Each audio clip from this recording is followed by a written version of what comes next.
বিসমিল্লাহির রহমানির রহিম। আপনারা এখানে একটা বাচ্চা ছেলেকে দেখতে পাচ্ছেন।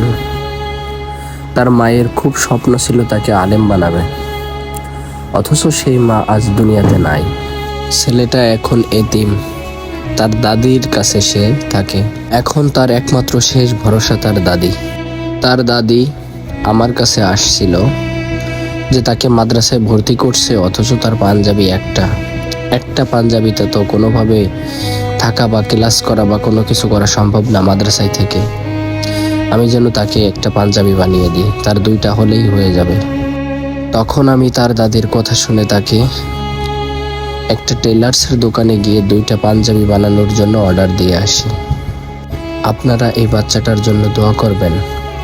তার মা মারা গেছে, আল্লাহ যেন তার মায়ের আশা পূর্ণ করেন, সে যেন একজন বড় আলেম হতে পারে। আল্লাহ পাক তাকে যেন তার মায়ের চাওয়া অনুযায়ী একজন যুগশ্রেষ্ঠ বড় আলেম হিসেবে তৈরি করেন।